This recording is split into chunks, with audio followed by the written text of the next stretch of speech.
नमस्कार दोस्तों, स्वागत है आज आपका फिर से जीवन बदल देने वाली एक और ज्ञान से भरी बुद्ध कहानी में। लेकिन उससे पहले अगर आप चैनल पर नए हैं तो चैनल को सब्सक्राइब करें और कमेंट बॉक्स में नमो बुद्धाय लिखना ना भूलें। चलिए कहानी शुरू करते हैं।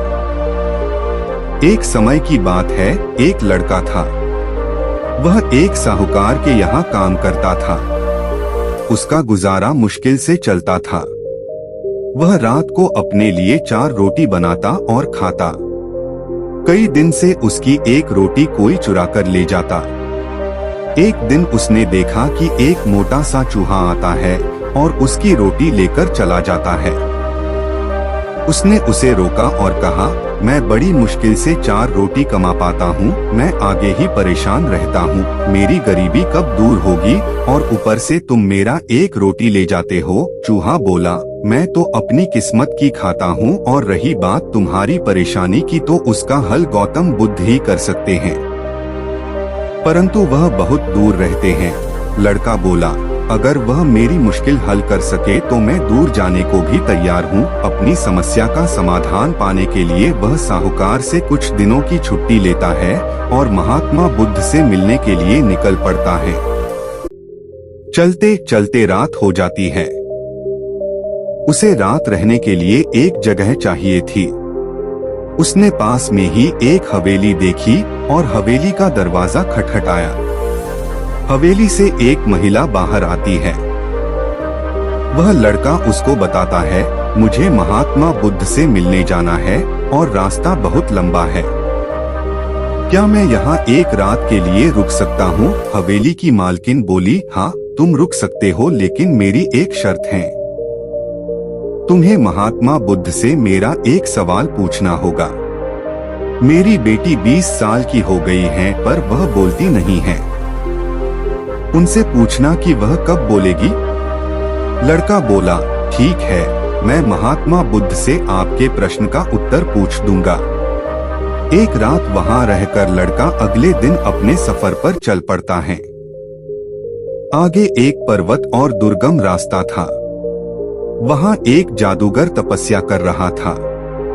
वह लड़का उससे महात्मा बुद्ध तक जाने का आसान रास्ता पूछता है।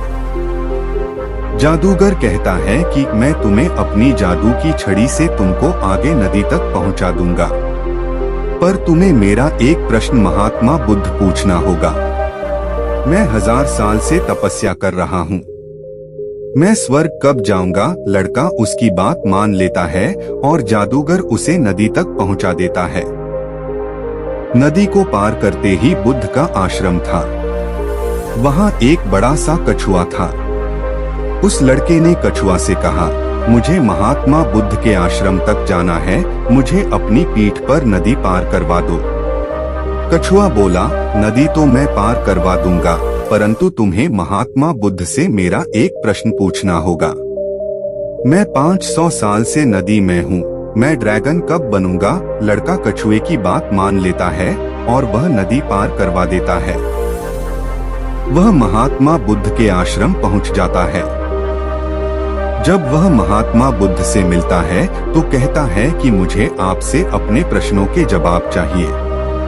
महात्मा बुद्ध कहते हैं, ठीक है, लेकिन मैं केवल 3 सवालों का ही जवाब दूंगा। महात्मा बुद्ध देखना चाहते थे कि वह किसके प्रश्न का त्याग करता है। उधर लड़के के मन में द्वंद्व चल रहा था कि मैं किसके सवाल का त्याग करूं। कछुआ 500 सालों से इंतजार कर रहा है, जादूगर 1000 सालों से, गूंगी लड़की 20 सालों से और मैं भी आर्थिक परेशानी का हल ढूंढने बहुत कठिनता से यहाँ पहुँचा हूँ। फिर वह गहन विचार करता है कि मैं ज्यादा मेहनत करके अपनी समस्या सुलझा सकता हूँ, इसलिए उसने अपने प्रश्न का त्याग कर दिया। उसने गूंगी लड़की, कछुए और जादूगर तीनों के प्रश्न महात्मा बुद्ध से पूछे। महात्मा बुद्ध से तीनों के प्रश्नों का जवाब लेकर वह वापस आ गया। सबसे पहले नदी तक पहुंचा तो उसे कछुआ मिला।